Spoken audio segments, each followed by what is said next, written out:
good morning. How's everybody? Well, good morning. Welcome back. The problem is people wouldn't understand the sentence. You may have heard that Pope Francis has called for September 7th, that's tomorrow, to be a day of prayer for peace. So let's just read a little introduction. Is today already the 7th? This is the Angelus that he presided at recently. Your brothers and sisters, hello.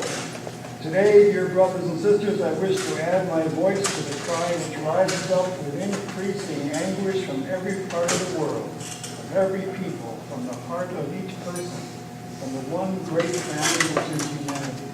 The cry for peace.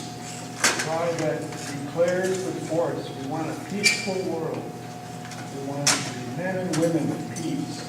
We want peace in our society, torn apart by divisions and conflict. That peace breaks out. War never again war. Peace, precious gift, which must be promoted and protected. So that's he's been talking about this frequently recently. So he continues. Keep in mind that the important encyclical that John the 23rd wrote, that kind of was the precursor to the Vatican Council, was, well, actually not, the Vatican Council was already underway, but it kind of set the tone for the Vatican Council. It was Pacem in Terris, peace on earth. And Pope John wrote that as a response to the Cuban Missile Crisis, which was, anybody old enough to remember, was a really very delicate and dangerous time. And he was convinced that the church had to be an effective voice of dialogue and reconciliation. And then he wrote Pacem in Terris as sort of his last will and testament. So that is kind of the voice of reason that the church can offer. All right, we have 4 more Saturdays, September, October, November, and December. The Year of Faith was declared from the opening day of the Council last October 11th, and will conclude with the Feast of Christ the King, which is at the end of November this year. And I wanted to survey all of the documents. We will double up a couple of them. But we were able to fit in the Saturdays, except for 2 Saturdays in the summertime, enough time to consider the documents of the Vatican Council. So we will meet for these 4 more times to kind of bring to consciousness the various documents and teachings from the Vatican Council. Today's document is on the renewal of the religious life. This document went through 2 or 3 changes, and it almost got eliminated altogether. The first draft, as many of them were, was pretty inadequate. Then during the second year, when they were so worried that the council would never end, they decided to almost X out several documents and just come up with a little list of proposals or ideals about these things. And the one on religious life got X'd in that regard. But there were quite a few bishops who were members of religious communities, so they protested. Some people said we should just talk about it in the course of the document on the church, which was still being written, but was taking shape. And in fact, there is a chapter on the religious life in Lumen Gentium. But there was a strong movement among both many of the bishops and also many of the theologians. People like Congar was a Dominican. Many of the Paridi were members of religious communities, especially those involved in education. So Jesuits and Dominicans were prominent among the Paridi. So they too wanted to have a special document on religious life. So finally, they decided to set up a new committee to formulate religious life. A new committee of theologians in those days meant that there was only one gender at these committee meetings. I guess we could win a lottery knowing which gender it was. So even though the large majority of people living in religious life are women, these were male theologians and bishops who came up with this document. Now, here's a classic case of the Latin language. It talks about religious should have filial devotion to their shepherds. Now, filius means son, right? Yes. But in Latin, filia means daughter, and so filial can mean both. But it also often gets translated as sons, devotion of sons to their pastors. It should certainly read sons and daughters, at least.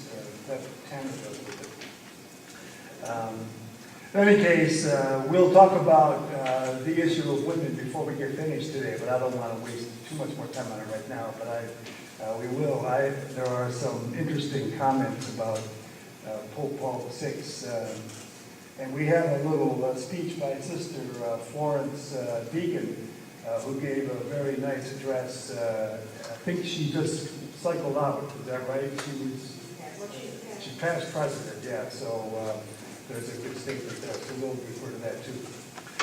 So, and as I said in the email, I will not spend the whole time talking. I want to give just a couple of introductory remarks, and then we'll let some of the sisters here who have lived through, and some of you may have some memories of this renewal process. So we'd like to hear from you. So we'll do that way. It is true that religious life is kind of touched on in several places in the other documents, and I gave some the documents on the laity and the holiness of the church, and then chapter 6 of Lumen Gentium on religious life does kind of create sort of a context for this. It does also set up a bit of a question, because in the pre-Vatican II era, the religious were considered to be the holy members of the church, and the rest of the folk were kind of, pretty much most of them probably going to go to hell if they didn't get their act of contrition in on time. There was this kind of real big dichotomy in terms of holiness. So what the Vatican Council is doing is saying by baptism, we're all called to holiness, and we're all called to the apostolic mission. So this does create a bit of a question for those people, for a number of them, who had dedicated their life to holiness. How does this work? So that's kind of been part of the conversation right along. An essential part of this conversation is the evangelical counsels, what we typically call poverty, chastity, and obedience. And that's taken from St. Luke's Gospel in chapter 9, where Jesus has set his sights on Jerusalem. And so he has finished his fairly popular and successful ministry throughout Galilee, has now turned his face. St. Luke says he turns his face toward Jerusalem, and this is a much more ominous journey. This is not just going down to celebrate a festival like St. John has been going to Jerusalem frequently for festivals. This is destiny, and it's very, very challenging, and he understands that. His disciples don't, and he's teaching them that if you're going to continue following me, it's going to cost you something. So there's that story of these three individuals who offer to follow. And Jesus warns the first one, the Son of Man has no place to lay his head. Birds of the air have nests, foxes have dens, but the Son of Man has no place to lay his head. So that's the poverty part of this. Another guy wants to follow him, but he wants to go back and see his father first. Now, that's a reference to the obedience thing, because in the ancient world, everybody was kind of locked into the patriarch of the family. In other words, took their orders from the patriarch. And so Jesus is saying, once you put your hand, is that the hand of the plow or not? One or the other. That you've got to keep going. Let the dead bury their dead. That's what the response to that one is. Let the dead bury their dead. And meaning that authority structure pales into insignificance when you compare it to being obedient to God, your Father. So in other words, you're assuming a new kind of authority in your life. You're now open to the inspiration of the Holy Spirit. You're not under the authority structure of the plan. And then the third one wants to go back to his family. And once you've set your hand to the plow, you cannot look back. Now there's another story in the Old Testament where Elijah and Elisha. Elijah calls Elisha to be a disciple. Elisha wants to go back and see his father first, and he's plowing the fields with his father's hired men and the oxen and the plows. And Elijah challenges him and says, "You want to follow me or not?" And then Elisha realizes that he has to make a decision, and he slaughters the oxen, burns the plows to cook the flesh of the oxen, has a great feast, and then follows Elijah. So there's that just literal breaking from the family relationship. And that would be the vow of virginity, of chastity, of dedicating your whole life and seeing your whole personal satisfaction involved in the work of the gospel and not in your own personal relationships. So, or I shouldn't say or, either or. Tomorrow's gospel is going to hit on that too. Unless you hate your father and mother, you cannot be my disciple. Those are dramatic statements that the rabbis said. And all the rabbis were saying stuff like that, by the way. Jesus is not the only one. They frequently talked about the relationship to the rabbi. And if your rabbi has a burden and your father has a burden, you have to relieve your rabbi's burden first and then relieve your father's burden. And if you are shifted off to slavery, your rabbi has to come to your assistance. So there's that unique kind of bond, a familial bond that you form in discipleship. And it means that every other bond you have, they're not bad, it's that they have to be viewed through the lens of this particular relationship. So poverty, chastity, and obedience. Now they use the word chastity all the time, but that's a little bit of a problem because everybody's supposed to be chaste. Chastity is not just people who aren't married. Chastity means everybody has to be respectful in their intimate relationships. So chastity has to do with respect, it has to do with kindness, of listening to the other person, of being tender and sensitive to other people's needs. All of that is involved in chastity. The vow technically is a vow of virginity or of celibacy. Celibacy means unmarried. Virginity, it's sort of the sacredness of it. So technically it should be poverty, virginity, and obedience. So anyway, but the point being that the Vatican Council is saying everybody's called to live these counsels. This is not just for a special few. So what is going on here? Well, the point is that religious make a public statement. In other words, they take vows. And this is a public statement. It's a public witness to these councils. So the councils are for everybody who's baptized, but the religious life make an issue out of it. And they do that as a service to the church.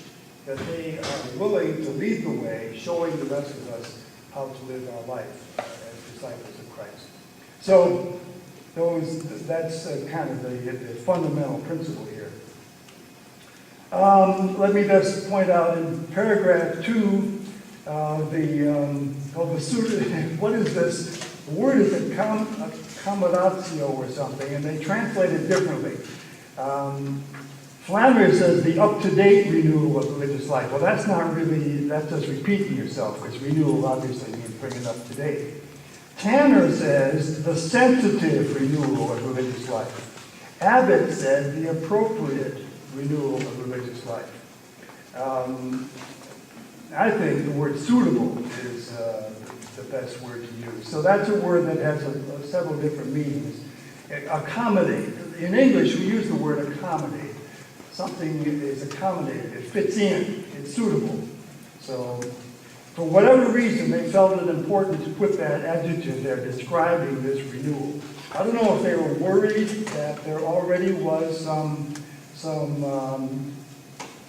consternation over the renewal of a liturgy, and they wanted to make sure that this is not going to be radical renewal, that it's only going to be suitable renewal, or accommodating renewal. So who knows what the theory was behind that. Anyway, in paragraph 2, they give some basic principles. All religious foundations are based on following Christ in the Gospels. B, each community is to embrace the original genius of its founder, along with the unique traditions and heritage of the community. 3, all foundations are to enter into the life of the church. Now that's kind of important because the very earliest hermits, like Anthony in the Desert and Mary in Egypt and Benedict and Scholastica, these people were literally leaving society. Society had become so sinful that they had to leave in order to be faithful to the gospel. And so they dramatically gave away all their possessions, gave away their house, went out and lived in a cave, and prayed, waiting for the coming of Christ. But before very long, people began to go out and visit with them, and talk with them, and ask counsel from them, and pray with them, and learn how to pray from them. So very quickly, they become a real kind of a spiritual focal point of the community. So the rest of the folks may be living in this sinful city, but they're trekking their way out there, and these monasteries were always outside the city, to find out how can we be more faithful. In other words, they really aren't just for one's own personal sanctification. They are to serve the church. So that's why that point is there. All foundations enter into the life of the church. D, the renewal should foster sympathetic insight into the state of humanity and history and the needs of the church to find better ways to benefit people. So that, of course, is a theme song of the Vatican Council, that the church needs to be relevant to the needs of the present day. So religious life needs to be relevant to the needs of the present day. And then modifications suggested by contemporary needs cannot succeed unless they're animated by spiritual renewal, living the gospel counsel. In other words, Pope Francis says this all the time. The church is not an NGO. Now, in America, we don't use that very much, but I think in Europe they use it all the time. NGO, non-governmental organization. In other words, a voluntary association of goodwill, doing some service to people. So lots of the charitable organizations for food and Doctors Without Borders and these kinds of things are NGOs. They're non-governmental organizations. Francis continues to say, and that's what this point here is, the church is not an NGO. The church is motivated by the gospel. So it's not just a friendly, charitable group of people based on their own impulses. It's driven by the Holy Spirit. So that's what that point's about, that any modifications to meet contemporary needs have to be based on the gospel.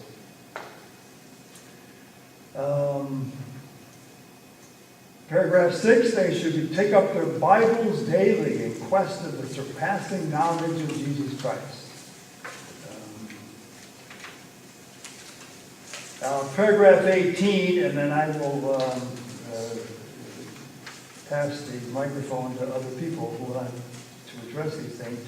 Paragraph 18, formation must be extended beyond the novitiate for a sufficient opportunity to gain proper qualifications in spirituality and in the apostolate, in theology and human skills, harmonizing religious life with the demands of contemporary society, and providing education in both current sociology and modern psychology, integrating various interests, promoting balanced personalities.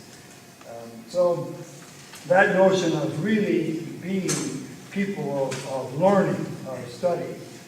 Now, you can get some testimony. Actually, Pius XII had already said that. Who is the IHM sister who did the collection of encyclicals? She was a librarian. And she was the one who collected all the encyclicals and put them into English, and that was her major contribution. And there was the president of Marygrove College also had Sisters Formation or something like that. That was Sister Claudia Carbon, and she's the one who did the. So these sisters were already motivated by Pius XII to really become educated. As many of the sisters can tell you, there was a day when you were practically not much more out of high school, maybe 1 or 2 more years of like what we would call a teacher's college, and then you're out in the classroom. Well, they decided we need a little bit more than that. And so that was already underway, but the council made the point of it. Okay, I'm going to shut up, and I would like to hear from some sisters who have some experience with renewal in the religious community. So you may as well just step right up to the microphone here, right up at the pulpit, so that we can all see you and hear you. Who would like to start? The question is, what was your experience of renewal? If you were, especially if you were around right during these years, right after the council, that means you have to betray your age a bit. To let us know how the renewal was underway. What happened? What were the questions? What were the things that were going on then?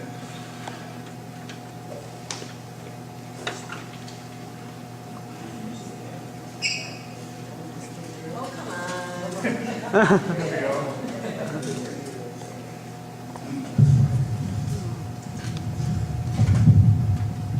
I was in a novitiate during the council, novitiate in January, and the sister who was in charge of us, the mistress of novices, had been getting her master's in scripture, and had studied under Brown and different scholars.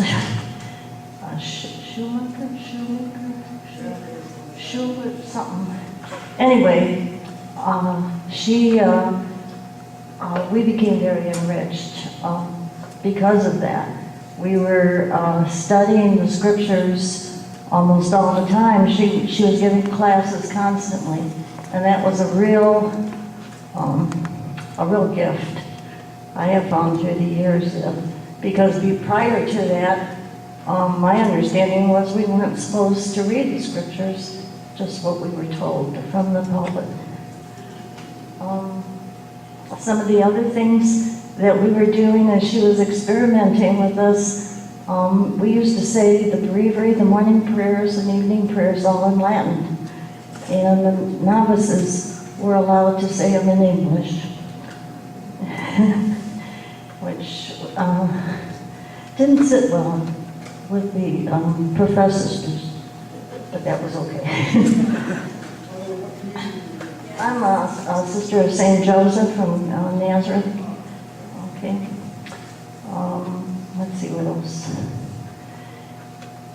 We started to have Mass with the altar turned around before it was mandated in the diocese, which, again, there was just always a lot of friction and controversy when we were doing these things within the community. And then the time came when we were allowed to choose to go into the modified habit, which we did if we wanted to. Now, the house that I lived in, the superior said we were to, if one changed, we all had to change. Well, there were 5 of us, and 3 wanted to, and 2 did not. So we changed. Whether we were comfortable with it or not. And then that was in 1966. And the year after, in 67, we were then allowed to go into street clothes if we wanted to. Nothing was ever forced. And so we had a big array. The other thing that started to happen is more and more sisters were beginning to leave the community because of the changes. And those were hard years. The late 60s and all through the 70s were very, very hard years because of all the changes and different ways of looking at things and people not agreeing with it. And so there was a lot of pain, a lot of pain. Let's see. What conversations did you have with yourselves reconciling all those differences? Well, at that time, to my knowledge, we didn't have a lot of conversations. Prior to that, you were always with anything like this, you always went to the superior and didn't talk about things, and so we weren't used to talking about things. And that made it very difficult too. But what was interesting to me was back in the early 80s, we had, it was mandated that we have a retreat. And there would be about 25 sisters in the retreat. And they did this like throughout the whole year, so that you had a week retreat with a group of some of the other sisters. And we worked through a lot of the questions and a lot of the pain that had happened. It was because there was so much misunderstanding and didn't know how each other felt. Some of the sisters were going into other types of work, and our schools were closing. And so, the sisters that were really staunch for education were against the sisters that were working in pastoral ministry, and there was just a lot of pain through all of this. When you say a lot of pain, the bottom line and substance, was it altogether, was it a good thing or was it not good? Oh, I think it was good. Not at the time when you're going through it, but in retrospect, I think it was good because we were growing, and part of the founding of our community back in the 1600s was to meet the needs of the time, to see what the needs were, and then to do what we could to fulfill them. And so that part of the thing was that we were to go back to our roots. And so we studied our roots of the first sisters in Le Puy, France, and their whole way of thinking and why they did what they did, and we were to go back to that spirit. And so that's what we worked at, And so what were the needs of the time? Well, it was the 60s and the 70s, and so there was a lot of unrest in the country, and there's just a lot of upheaval and all of it, but it's all good. And I think too, like, well, we just grew and grew in the sense of within ourselves and our own prayer life. And it wasn't, I mean, you could kind of choose then what type of prayer you even wanted for yourself. Before, there was just a certain way you prayed. And, you know, we all did this at this time and that at that time. And whether that was your way of praying or not, that's the way you were to pray. So there was a lot more freedom. And that's what we found through the years, that we could kind of be ourselves and yet still be formed in the community. Thank you very much. You're welcome.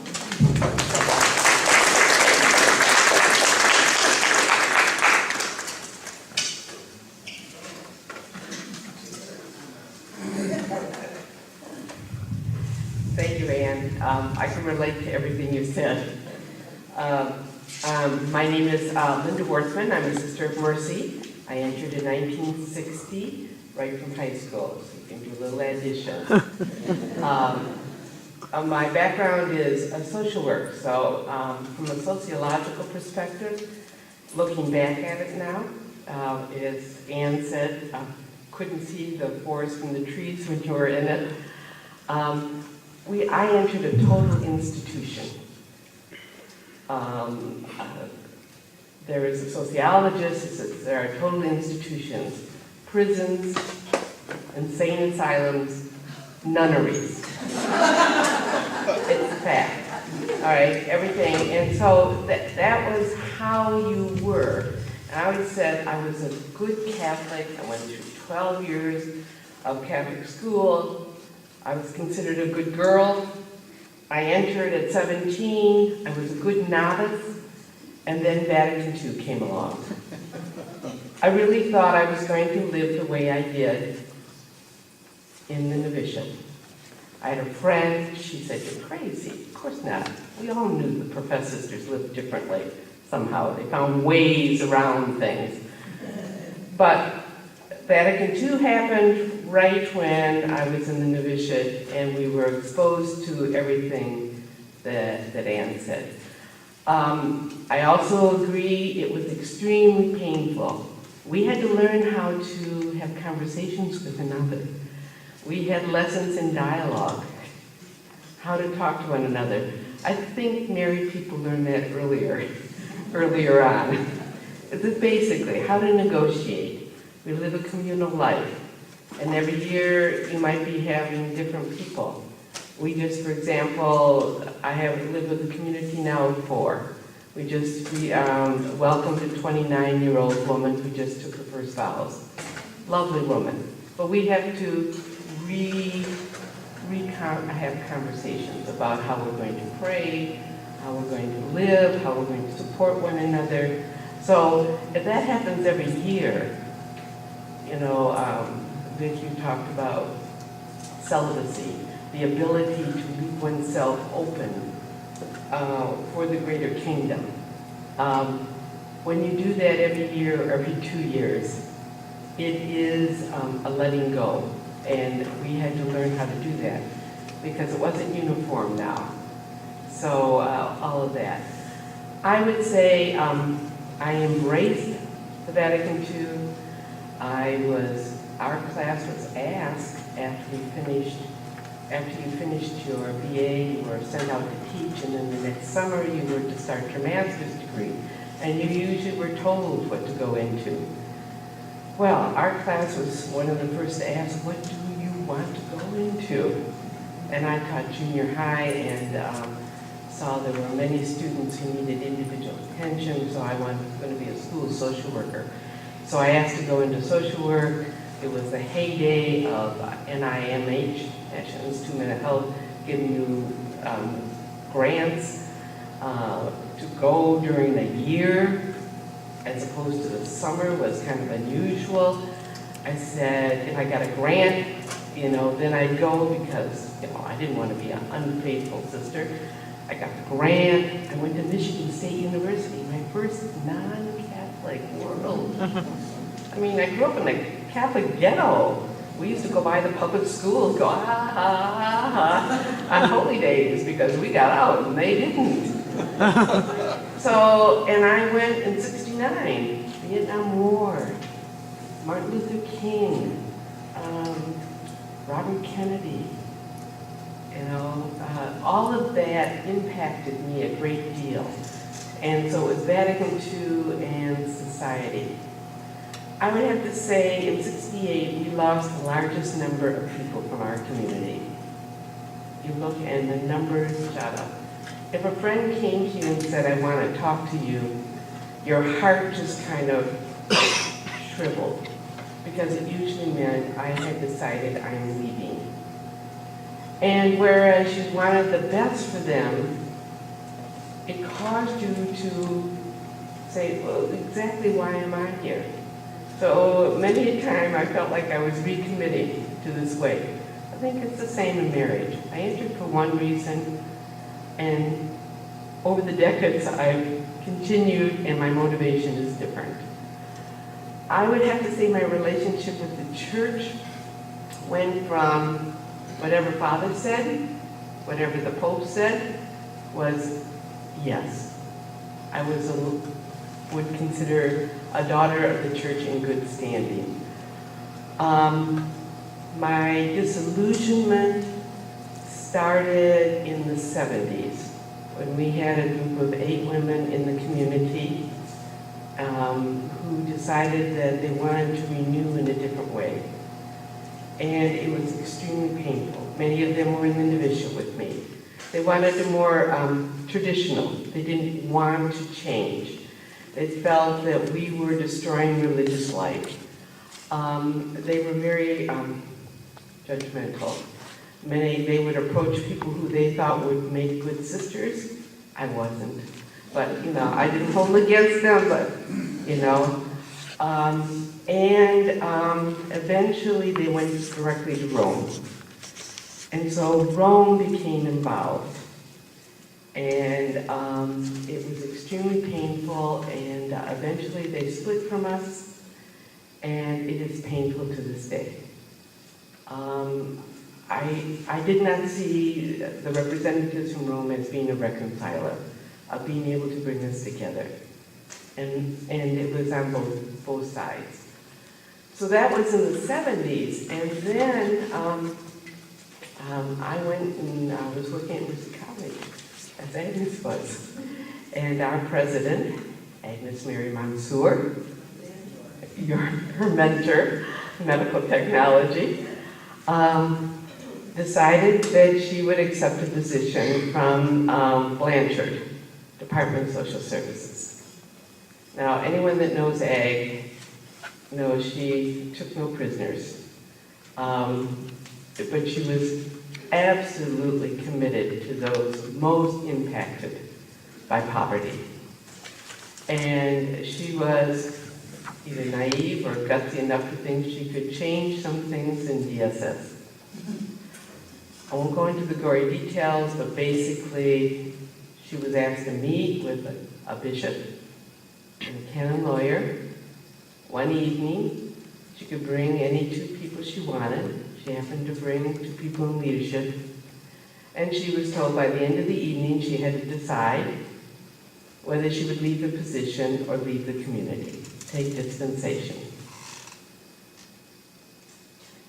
Now this is a good woman. That was very hard and very disillusioning in terms of the church. She died in 2010, and she's buried among us, and her headstone reads, "Our sister, Agnes Mary Mansour." And many of us believe she took dispensation with limited freedom. She lived as poorly and as simply. She had the same furniture she had when she was in the community. She had less clothes than I have. She lived celibately, although she was a very vivacious person. And we claimed her as our own. So a disillusionment. We had many, many hospitals as Sisters of Mercy.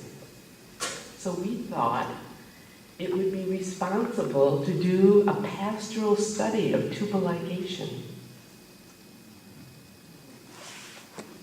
And our leadership in Washington was told you either withdraw that study or we will remove you, all of you.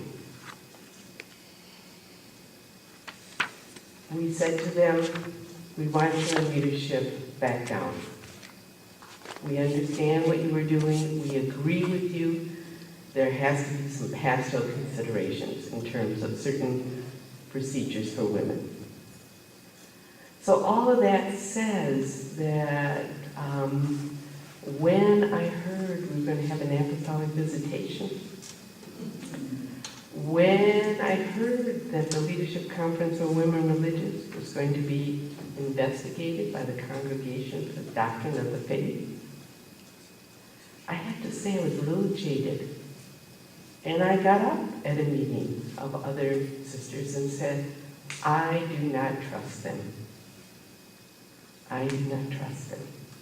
Good men, but I am sorry. I don't think they have my well-being at heart. They do not respect the call that I received from God to this community. So we continue to struggle. And in final, here we are today. We're just completing a year-long discussion among us, among the 4,000 of us, called Women of Mercy, Women of Hope. And Vic, I had to say a couple of Sundays ago when you were explaining about faith being the realization of hope which we cannot see, I wrote it down in my journal. I said yes. But I just want to read, because there's a compilation. We all put in what we thought, and we're going to have mega calls where we're going to discuss what we said. But this is what a synthesizer in the community, when she looked at all the things, I guess there was 1,375 of us who contributed, 28 reports. God bless the women who did this. The vast majority of responses indicated a desire to remain in the church and, quote, at the table in order to dialogue.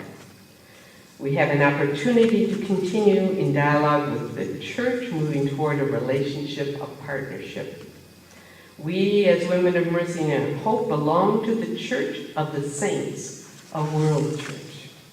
We feel called to speak our truth and refuse to be silenced. To reaffirm our membership in the church with all the people of God, so we may engage in dialogue with a hierarchy and a continued effort to work together towards expressing and living out values of the gospel and the teachings of Vatican II. We believe that we should continue to work within the church to effect change as long as we can remain true to our values. And then finally, the reality is that we assume that each of us will remain members of the church community.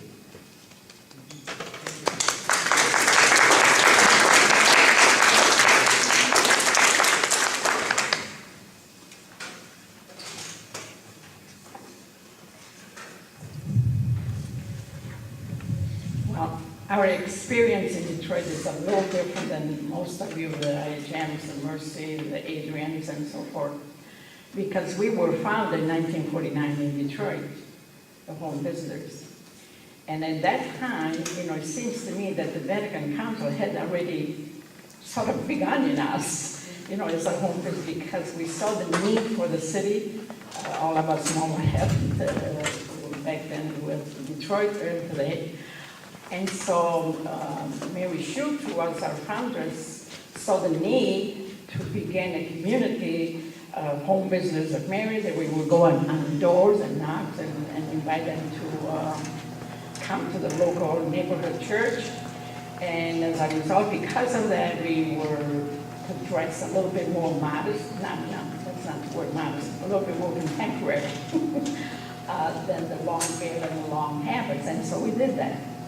At that time, our community got criticized, and I think Osman can testify to that, because who do they think they are? You know, we would go to Bishop Rhinebeck, I don't know if you remember all those gatherings that we had. And all of the others were in veils and long, and we were doing this little funny hat, I must admit. And we were looking upon the stranger among the sheep, you know. So then, you know, the rest of the first time that I saw anybody change from habits to pants was Angela. Angela was teaching at Blessed Sacrament. And we went to church one day, and there's Angela with pants. I said, oh my God. See, we thought because we were already sort of broke the veils and all that we didn't have to do any change. When I saw Angela from that, I said, oh my God, what is the world coming to? So those are, you know, some of the very memories that you have, you know, we all know that. But I think as I reread the text here is one thing the religious life has taught us are to be obedient. Today I'm not sure we're obedient if we believe in God. But here we did exactly what the text says. Study scripture. I can testify to that. Develop the liturgy. Teaching of doctrine. The work of pastors. Ecumenism. The needs for mission and charity and justice. So all of these things were put into practice. You know, I entered the community in '61, so the Vatican Council we were getting a report on a daily basis of customary event. And so things were happening, you know, fast. And perhaps maybe, I don't know, that we changed too fast. And the people in the pews did not get caught up with us. But we were number one of women religious to go forward. This came out and we were obedient. I remember as we made the house call in different neighborhoods of Detroit, inviting people, this is St. Leo, this is St. Cecilia, this is whatever we were at. We would invite the people, take their names, take if they were Catholic, all the information, and we would make a stack and go to the rectory on that same day and say, Father, here's we had to ring the doorbell. Here's what we found today. We could not get into the rectory because we were, remember Rosemary? I never had that experience. My dad wasn't at that point. Oh, it was a sacrament. That's what we did. Bishop Shea can testify to that as much as I loved him. You know, those were you don't remember Sister Mary saying that? Don't go in, you just get into the door. But anyway, so there might be variations in the experience, but basically that's what we had to do. So our changing, it was not as, years long and centuries long like a lot of you. Ours was more in the 50s when we began. And then, of course, our community got caught up with all the changings. And we never really took as much as the need was there. But we didn't, and then of course we lost some like any of you did. And so to this day, you know, we are growing in Africa. But here, there's about 6-7 of us left. And two are, one is at the Monroe Nursing Home and one is at Mercy Center. And then there's 6 of us in Detroit. So. Oh, yeah, 21. 23. So they just had a couple entering right now. Maybe you want to add something. I just want to add one little addition. I really appreciate what was said.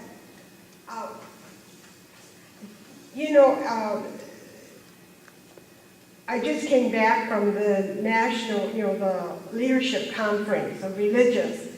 And so the bishop who's been appointed to oversee and to try this dialogue with the leadership of women religious was there overseeing us, making sure we didn't go off. But one of the interesting little notes, and the sisters were describing what the dialogue has been they've been trying to establish a dialogue, an understanding of what does the doctrine in Rome want, it's unclear. It's just like an attitude, an atmosphere.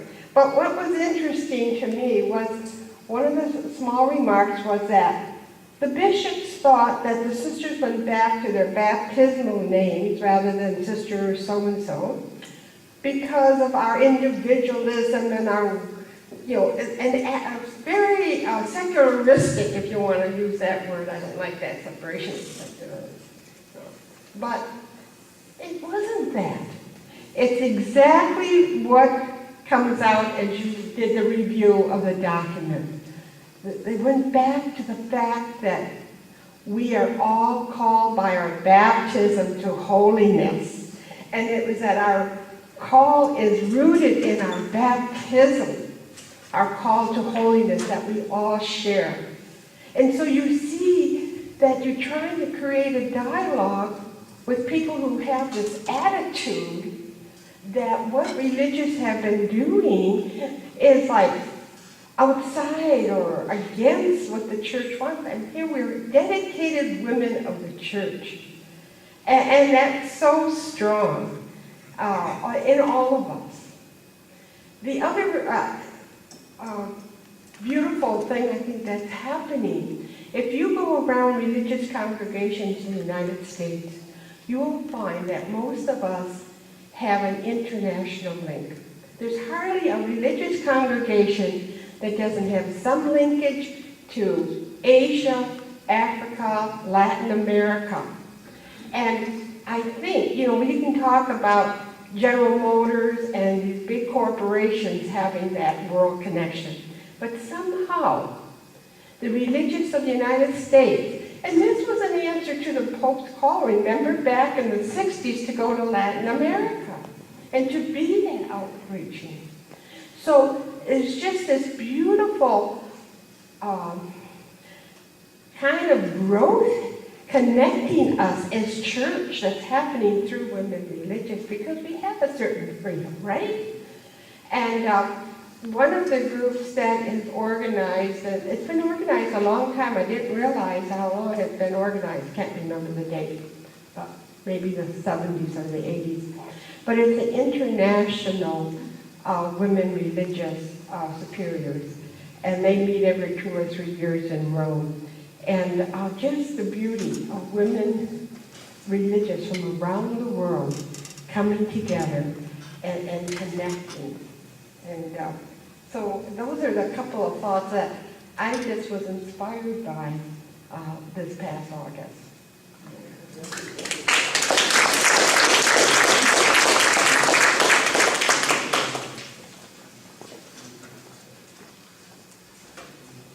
Hi, I'm Joanne Podlucky, and currently I'm an Adrian Dominican sister, but I didn't start out that way.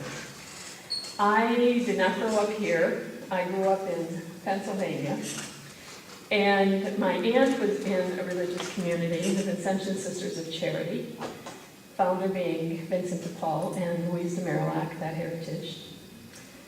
And so that was the community I went to. They taught me in grade school, and I liked them.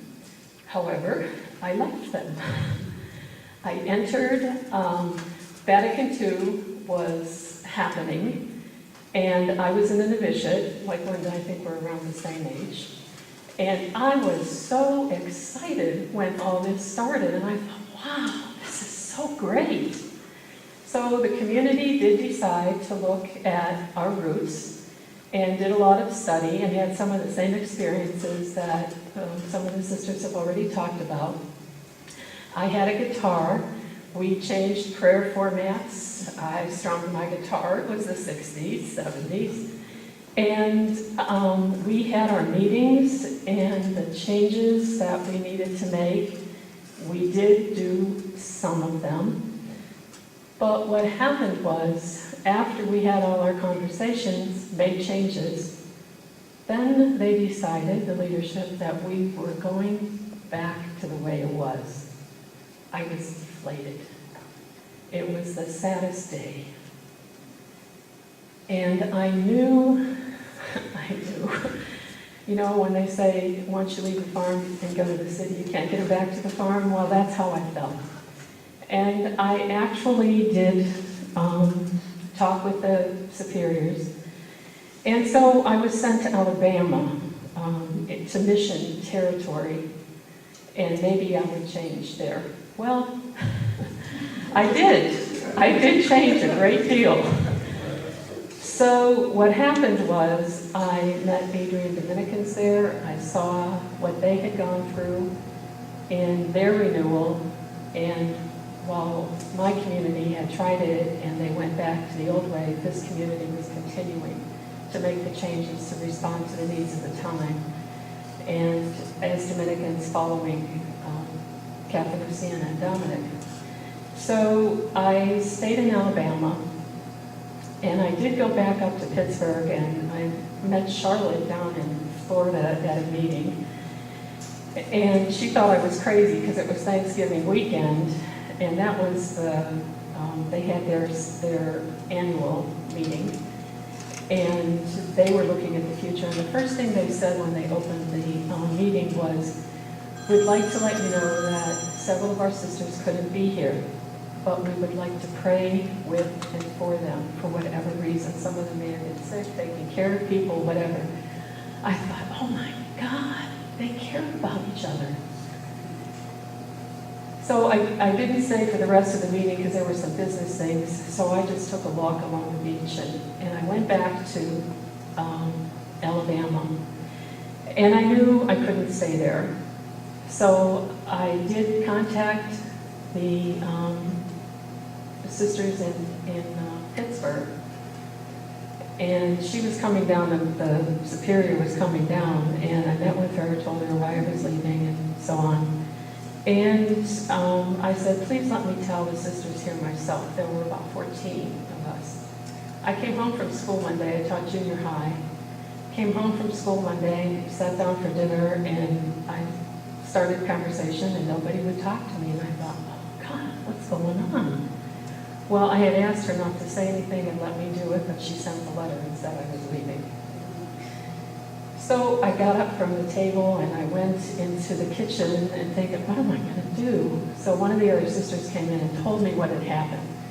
And I walked out the back door and to the rectory and called the Adrian Dominicans and said, can I come over? I have to talk with somebody. So somebody came to get me, and I went, and I did get home that night. But that was the beginning of the end. And I said to some of the sisters when I was talking with them, told them my story and what I was doing and why. And one of the sisters, who was 86 years old, gave me a hug. And she said, Joanne, if I were your age, I'd be going with you. That hurt. The fact that she did not have a good experience either, but at that point, I mean, she couldn't leave. And I don't know if she thought about it when she was younger. But that was a painful experience. I did go back to Pittsburgh because I had friends there. And I walked into the house and the convent, and it was dark. People were sad looking. Nobody was laughing. Nobody, I mean, I got a welcome. That wasn't it. I mean, they did welcome me. But I thought, oh my God, if I had stayed here, I would be dead today. And I don't mean dead physically. I mean dead within myself. And so that was an eye-opener. And again, Charlotte was with me on that trip. And I said goodbye to people, and I got in the car, and I drove, and I had to pull over on the highway and just sobbed. Because I knew that God had been with me through all of that change and given me the courage. I used to be very quiet. And to stand up and say, I'm leaving. And by the way, my aunt was, when I left that community, she was the director of vocations. so I think she failed somewhere. Anyway, I did join the Adrian Dominicans eventually, but let me tell you, you had 1 to 3 years to become an Adrian Dominican in the transfer process. I took all 3 years. I didn't want to make a mistake and have to look again somewhere else, but I didn't need to worry about that. But that community is the one that helped me. When I left the Vincentian Sisters community, we got a stipend of when you talk about money, $25 a month. And so when I left, I got my $25. And I'm in Alabama. My family's in Pennsylvania, Adrian Dominican. But I went over and stayed with the Adrians there, and those women split their summer money with me so I could get home. And I was not going to ask my parents for anything. I just couldn't do that. Now, many people left the community, and Ann, when you were talking about the Charities of Nazareth, pardon me? Marie, I'm sorry. Anyway, when you were talking, the people from that community who were left are now part of the community down in Kentucky. And it's a very small group that went down. There's still a few people who can't let go of being in Pittsburgh. So when you talk about, I think within a community, people help each other out, but I think it goes throughout. You don't have to be in the same community to be with, to work with, to help people see things and so on. So I still look back at that, and I still believe it was an exciting time. And people talked about all the suffering and pain. And part of my suffering was that some of my friends told me I wasn't a community person, and that's why I was leaving. And I thought, oh, quite the opposite. Quite the opposite. So I'm here. I don't know how I got here in Michigan, but it's been quite a few years, and I'm pretty happy here and in the community that I am in now. But I do have to say, when I came to Michigan, I said to them, it's all flat here. You don't have any hills. I'm not. So they sent me to the Irish Hills. There's like nothing there. There's little bumps. And I recently was just back in Pennsylvania, and I tell you, as soon as I cross over the line, it's like, oh, I'm home. But I do enjoy being here. I do love the ministry that I'm doing, and I have since I liked what I was doing when I was with the Vincentians too, and I taught in a lot of small steel towns, and had started out with 4th grade. Thank God. And then I had to help somebody in 1st grade, and I thought, I need the help, not them. But junior high is the years that I worked, and now I'm the director of the Dominican Center for Religious Development and working with adults, which is so much fun. Okay, thank you.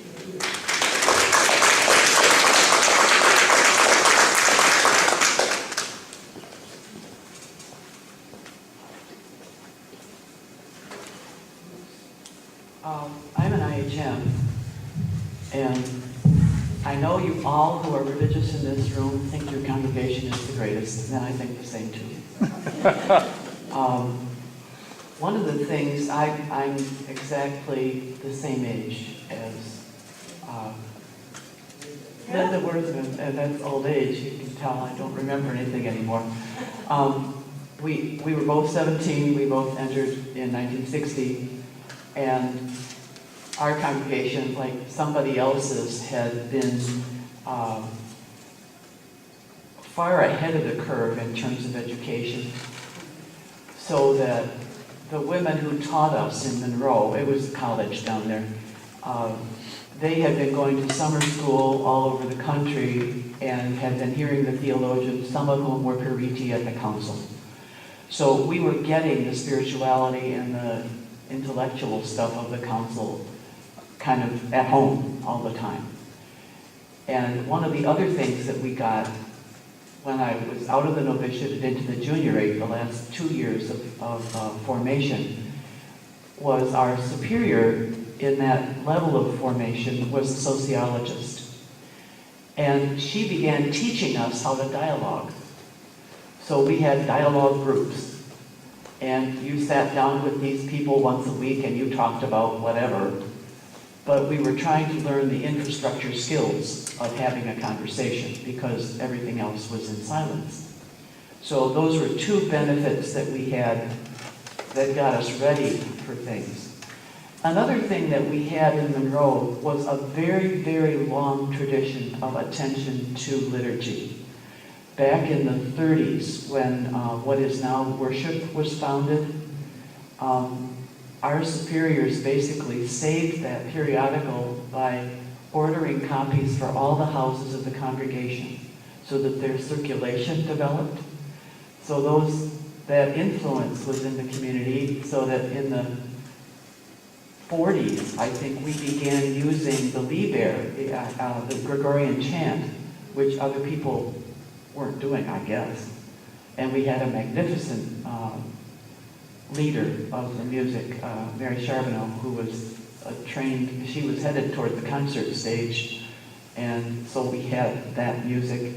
And in every pew in the novitiate section was a copy of the current pious parish, if anybody remembers those. It was a liturgical kind of spirituality, theology, all that stuff. And because I'd read anything you put in front of me, I read those every day. So that was where my liturgical background started. So we had such a rich education in our foundation, but when things began changing, those things didn't make a big difference. We had as much pain as anybody. And the thing that strikes me that we struggled with, and I'm sure everybody else did, it's what the LCWR is going through right now with the bishops. The bishops think, we talk, you listen, and that's how it works. And we've learned how to talk to each other. So we're trying to tell the bishops, no, it's a conversation. We talk, you talk, we listen, you listen, and somehow between us we find a path. So the community found that way of proceeding with difficulty, but we did find it.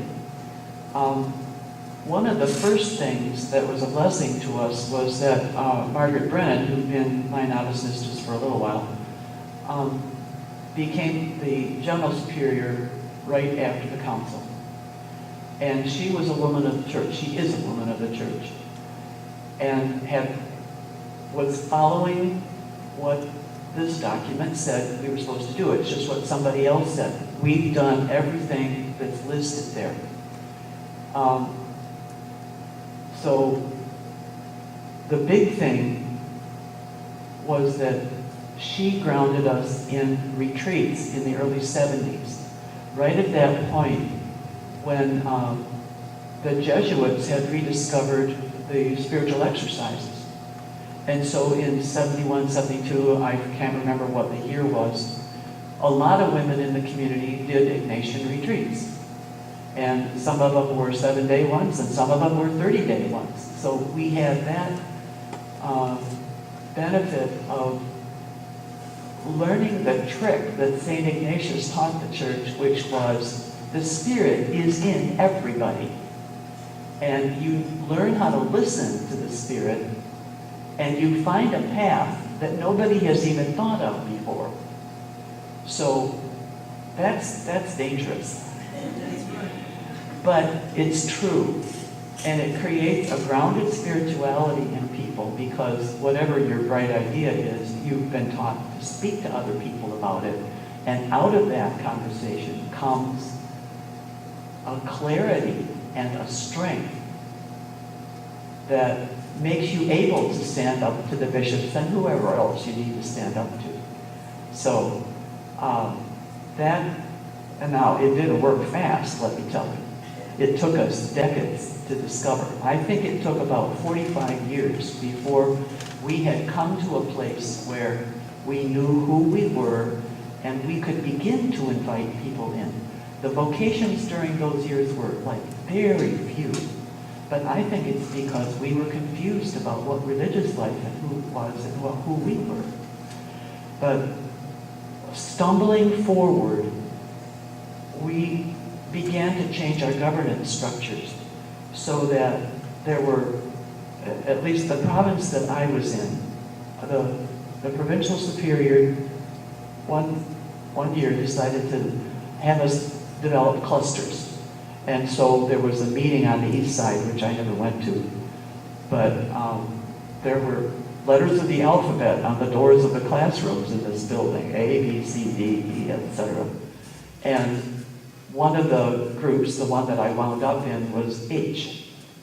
And our motto became later on, give them H.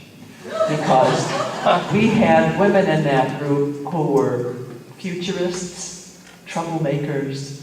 It was very cool. I loved to be in that group. And we were a group moving from Cluster H in Northeast Province.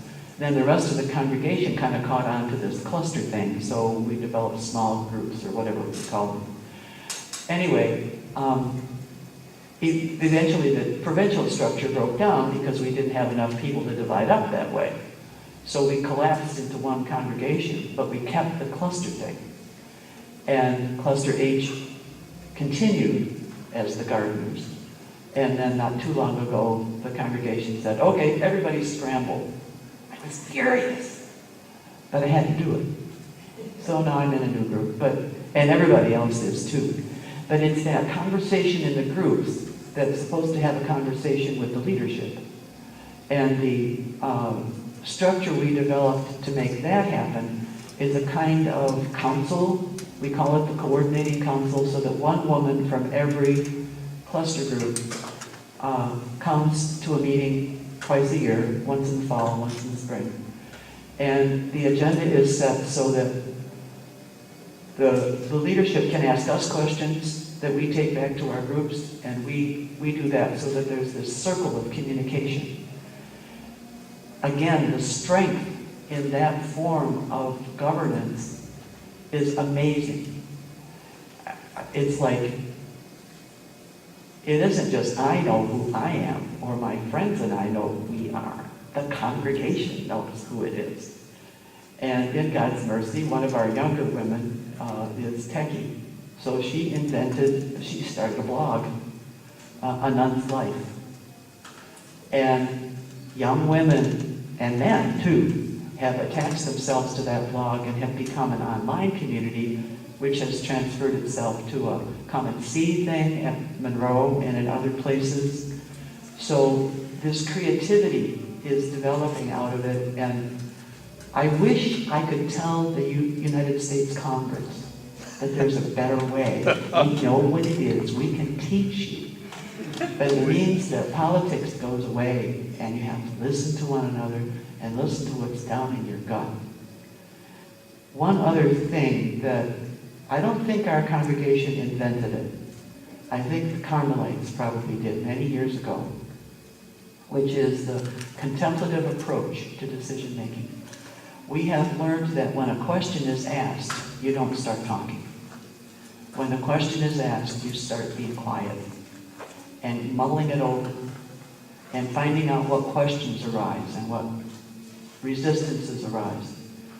And when you come to the conversation, then you have a self-awareness that becomes a part of the stream of knowledge. So that contemplative approach to living is something that American religious are learning. I know LCWR is using the same thing. It's spreading, if you want to say like a virus, okay. But it's a good virus because it's making us clearer and stronger so that now we can name ourselves, our vocation as religious. And I know this is true of the men and the women. We're to be a prophetic voice in the church because this fresh life is coming from within, from this contemplative connection with the Spirit. And I have to thank St. Ignatius because he taught us that trick 450 years ago.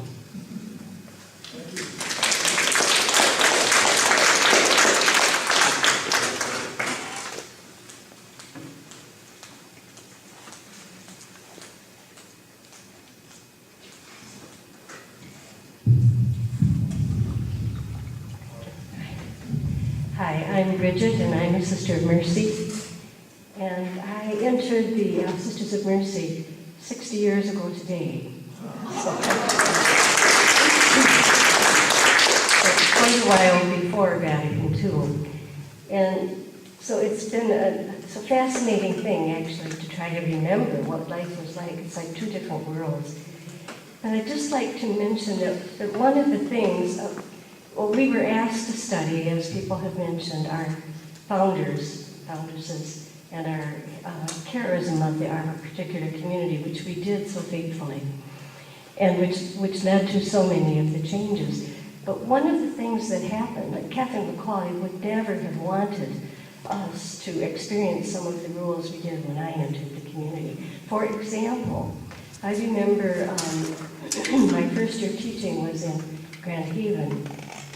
And I remember going, all of us teaching at Catholic schools, mostly sisters, but we did have some lay teachers.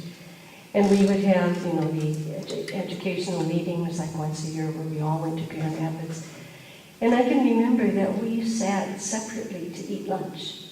The nuns were all in one area, the lay people, those lay people, were in another section. A little thing, but Catherine McCauley would never have done that. So I think what happened over the years was an accumulation of rules that we got away from the spirit of the founders. So Vatican II was a wonderful gift. We went back and we did study what our founders and foundresses had in mind. So a lot of our changes were based on that. One of the first times that I remember mixing with laity was about 10 years after that. That meeting was in 1959. And about 10 years later, 1968 or 69, I was teaching at IGEM school here in Detroit. And we were asked, and this may have come about from the bishop, I think Cardinal Dearden in that time, but we were invited to take part in small group meetings in different homes of the lay people in the parish. And I went to one of those, and that sort of grew, but it was a marvelous experience. Prior to that, about the only thing I ever went out to was to a wake or a funeral of somebody who might have died in the parish. We went to parent-teacher conferences, but we never mixed with good people, good holy people. I would just like to share a personal experience of my own. You've heard of some of the pain that we went through as communities, which was very true of ours as well. But we were all individually at different levels in terms of our renewal as things changed. I was probably one of the last in my age group to give up the habit and veil. And it came about in sort of an interesting way. My sister, who was also Sister of Mercy, was studying in Texas at the time. This was about 1971, 72. She was working on a PhD in linguistics, and my mother and I drove down to visit her. And I was in the modified habit and veil. And we'd stop, we took 2 or 3 days to make the trip down. We'd stop at a motel and then find a little church in the morning and go to Mass, have breakfast, and continue on our way. But we stopped at this little church, I don't remember the town, but we went to Mass. And my mother, I'm a bit biased, but I think she was a very, very saintly woman, just a good, non-judgmental woman. And we never spoke badly of people at all, that I recall. And after Mass, we came out, the people were very, very friendly, gathered around and asked us where we were from. We chatted for a while and got back in the car and started driving. And after a few minutes, my mother said to me, "Did you notice nobody spoke to me?" They were just talking to her daughter, the nun, in habit and veil. And I was stunned. I thought, my gosh, she's right. So I took off my veil and put it in the back seat. I thought, if there's a holy woman in this car, it's my mother.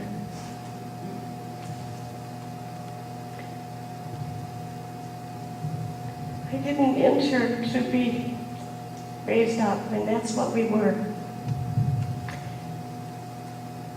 Let's take a minute here. So it did take a little bit longer. There were a few more occasions where I have it unveiled, but that really helped me to come to terms with the fact that I and all of us are called to holiness.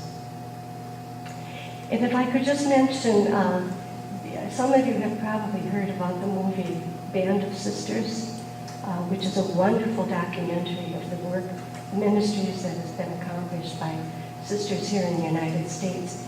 That's going to be shown at Mercy High School on October 12th in the evening. I think it's 7 or 7:30. I'll be selling tickets as soon as they're available, and probably in a couple of weeks. So just so you know, and if you're interested, and you can contact me or put out names of other people who have them. Thank you.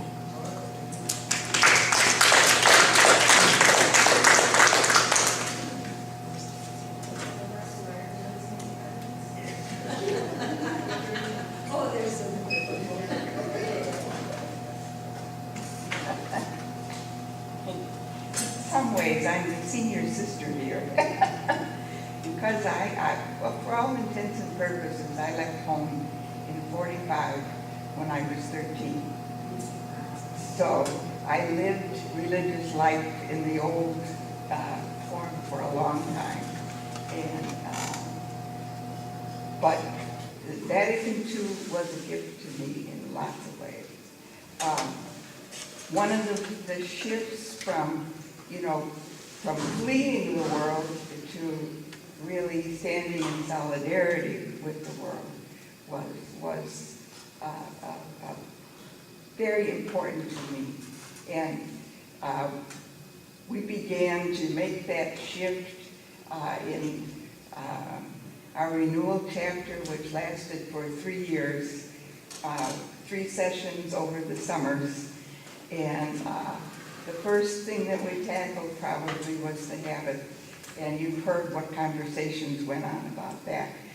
But I'll tell you, we changed in 3 stages. We had a modified, shortened habit. And then we would wear habits for professional and liturgical functions, but otherwise we could dress appropriately. And so in the course of that, we took senior girls to a camp for a weekend retreat. And because it was a camp, we showed up in sports clothing. Now, they had never seen us before, and they were, they just couldn't believe it. But they simmered down, and we got it. The retreat was very successful. But afterwards, I was talking to one of the young women, and I asked her about her, how did she react to what we had done? And she said, oh, I loved it. She said, that was so wonderful. I said, well, but why? I said, I'm the same person no matter what I'm wearing. And she said, oh, yes, but that habit says you belong to another world, not our world. And I changed very shortly after that.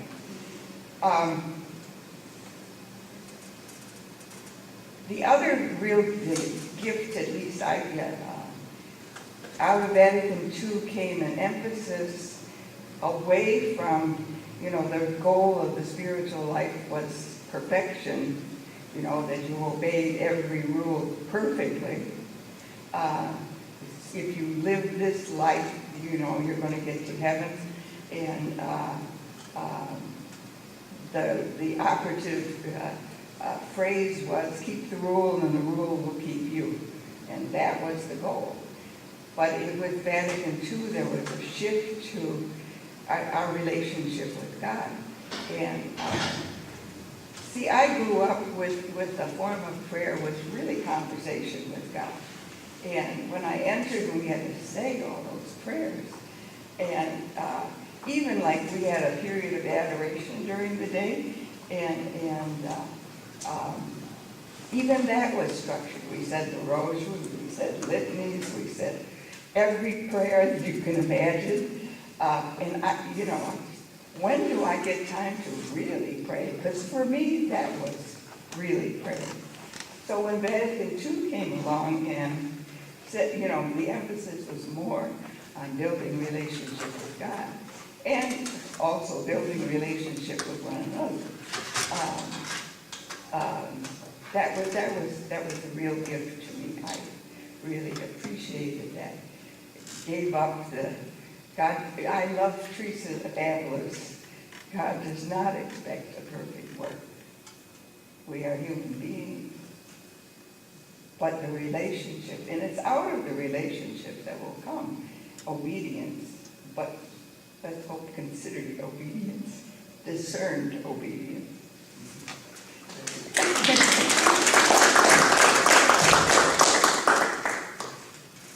I'd like to make a comment on that. The very title of this document is Perfecte Caritatis, which is the first two words, and it really is the pursuit of, that didn't get in the title, but the pursuit of, or the search for, perfect charity is the first sentence of this document. They're actually quoting from Lumen Gentium, that the evangelical counsels are the pursuit of perfect charity. So, but you see what happens is we can become perfectionists, and if we have a psychological tendency toward being perfectionists, we think we have to be perfect every minute by minute all day long.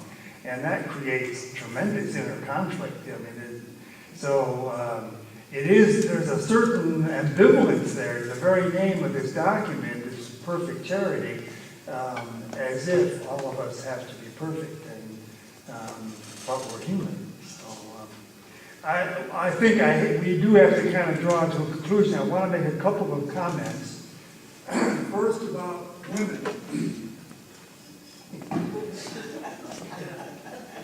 This question has come up before, so there weren't very many women at the Second Vatican Council. At first, there were none at all. And it took them 2 or 3 sessions, and it may have been all the way to the 4th session before there were any lay men and women. There was a little limerick that went on. Cardinal Sunens had been pushing for lay representation at the council, especially since he was working on the Church in the Modern World. He said, we're talking about the modern world. Why don't we hear from a few people who live in the modern world to address the council? That never happened, actually. They finally got one man who was like the head of Catholic Charities or something, but he couldn't give his talk until after the vote was taken on the Church in the Modern World. Anyway, there was this little rhyme. Said Sunens in one congregation, I'm weary of this segregation. The fathers are churls. Let's bring on the girls. There's certainly be some admiration. Now, in Latin, and they're using the Latin words congregatio, tergatio, and admiratio. In Latin, Latins love puns and double meanings. So admiration in English means to admire, and it has just that one meaning. In Latin, though, it has 2 different meanings. It might mean admiration, but it also means scandalization. I'm scandalized. So this little rhyme, I'm weary of this segregation. Bring on the girls. There will certainly be some admiratio. There'll be some admiration. There'll be some negative feelings. Pope Paul VI, at first, felt that he would not be able to give communion to a woman during the council liturgies. It just wasn't. Now, he came from a diocese that was fairly progressive. I'm sure he must have given communion to women when he was a bishop of Milano. How he felt that he should not give communion to women in the council floor, I don't know. Finally, near the end of the 3rd session, the beginning of the 4th session, the Pope makes a little speech and saying maybe for the first time at an ecumenical council, a few, obviously, but significant and as it were, symbolic women representatives will be invited. They'll represent you women religious first, and then Catholic women's organizations, so that women will know how much the church honors them in the dignity of their existence and their human and Christian mission. He gave that talk, and it was addressed to the congregations of women that were in Rome. The invitation to this talk was delayed so that nobody got the invitation until after he gave the talk. So there was this machination going on behind the scenes, even when the Pope finally agreed to make a little statement that women might be invited. They didn't get the invitation out until afterwards. Mary Lou Tobin, by the way, finally they said that women could attend sessions that applied to women. So Sister Mary Lou Tobin says, oh, that's good. That means I can attend them all. They all apply to women. So there were no married women. There were 8 or 9 women and 8 or 9 lay men that were finally asked to attend the final sessions, but none of them were married. They tried to get Lady Jackson, Barbara Ward. She didn't Ward. She was a very well-known woman activist and very engaged in Catholic charities and that kind of thing. And they referred to her both in this country because it's called her Barbara Ward, but her official title in England was Lady Jackson. They were really pushing to get her to come and address, but they wouldn't allow her to speak up. Now, in Sister Florence's talk that she gave, Florence Deacon, the outgoing past president of the LCWR, she quotes from a talk that Pope Paul VI gave after the council that is much more challenging and inviting to engage women in the work of the church. And she found a quote in Pope John Paul II's very long encyclical on Vita Consecrata, that means consecrated life. It's a little book, it's really long. There's some beautiful things about it because it begins with the transfiguration, and that religious life, consecrated life, is like Jesus in the very moment of transfiguration, as close to God as you can get in this human condition. So that's the way he begins that long statement. Now, and I had to say, it's so long I haven't gotten through the whole thing. Somewhere she found, I think in paragraph 57 or 58, she found a reference that, and this is Pope John Paul II, that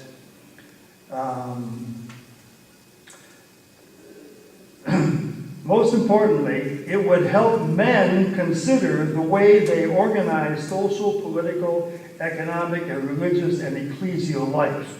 That would mean dialogue with women, so that women can provide men some insight about how they organize social, political, economic, religious, and ecclesial life. Well, that's a step forward.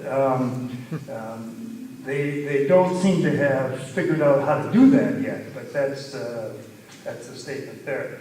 She also mentions, I think she got it just from Pope Francis, that we need to do more deep theology by and about women. So here's an example of deep theology. This book, and I got several copies, so if anybody would like one, I would ask a donation, but whatever you want to give, because it's good to have out there. This is a series of essays, mostly by women, although a few men, virtually all by religious, and it's in honor of Sister Margaret Brennan, who was the head of the IHMs during this time. And Sister Margaret's still alive, although she's getting elderly.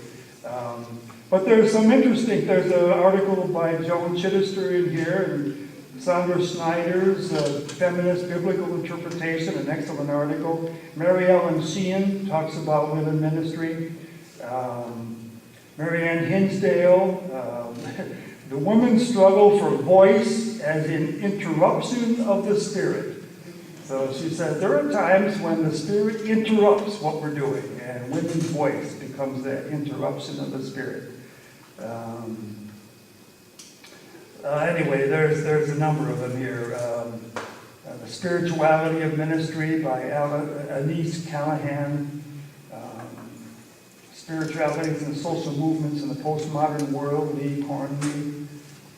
Amada Miller has one on social justice and ecological responsibility. Of course, Amada Miller, you know, is a very good in terms of business and finance. Christianity in the Emergent Universe, Thomas Berry. And then a little comment by Margaret Brennan at the end. So this is a nice collection that gives you an illustration of the way the religious communities, and I know the Asian Dominicans have similar theologians in their community and others too. So there is a lot of work being done that's providing leadership for the church. Well, any more comments? You want to make a comment?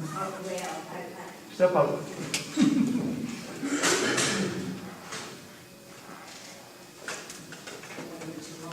I'm certain that everybody has the same kinds of experiences that I have, but thank God for the Franciscan Sisters of Sylvania, Ohio, who, Sister Mary Margaret, who said to my older brother when my younger brother broke his arm, and said, I and the other kindergartners will take care of your brother, when my mother sent him to say, you watch your brother and get him home, you know, with his jacket on. And also the Sister Mary Paul, who saw my younger sister struggling and said, how can she be struggling when Agnes and Robert were such good students in reading? And then they brought in the visiting nurse that used to come to Catholic schools from the city of Detroit and could find out that she could not see and needed glasses. And so, you know, the sisters did that for us. They worked with our families and they knew that. And then I went to high school and met the Sisters of Mercy. And that's why I've got my Mercy College t-shirt on today. But they had my mentors. I still call her Sister Agnes Mary Mansour because I was a medical technology major and she was a chemistry teacher when I started there.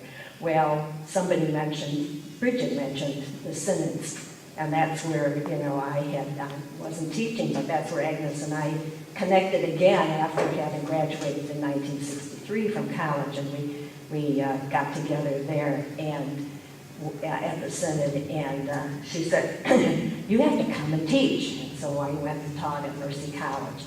And then my husband went back to college in the 1980s. And who did he meet but Sister Bridget Johnson, and for a independent study on the Eucharist.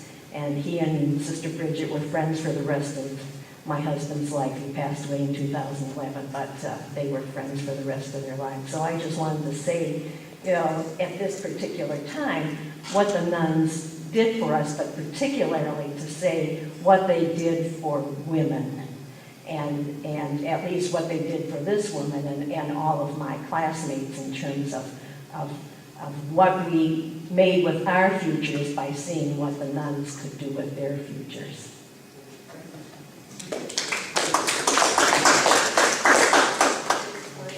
Yes. Why do we constantly say the clerics, the religious, the lay? It's not so. That's a real ambiguity of these documents. They're confused themselves about it. They want to make sure you know that the religious are not part of the hierarchy, as if you really wanted to be. They think you probably want to be. But yet they talk about the religious life being somewhere in between the laity and the religious, and yet the religious are lay, and they talk about lay groups. And in fact, there's a specification in this document that a lay group of religious religious men may have a few priests to serve the needs of the community, but they're not all supposed to go get ordained. It's a lay movement. Yeah, there is a confusion there. In John Paul II's statement, when he's saying that the role of the laity brings the incarnate Christ into the daily world, the role of the hierarchy is to bring the teaching and shepherding Christ to the church, and the role of the religious is to bring the eschatological Christ into the world. So he makes a distinction from that point of view, but that's John Paul II's spirituality. That's not necessarily theology. But it's so confusing because I'm a lay woman, 51 years as a religious. So people should know that, not to themselves, as if we are, Yeah. 3 steps on the ladder. It's just not so. And 2 or 3 of you mentioned about the very fact of wearing the habit. The people would look on that as setting you apart, and that really isn't. Our founders, most of the founders, did not intend to be separated apart from the world. I can remember wearing my white blouse and navy blue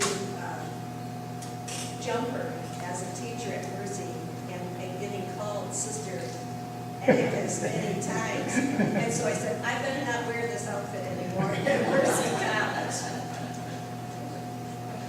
Well, I think we probably should bring it to a close. Thank you very much, especially those of you who understand this.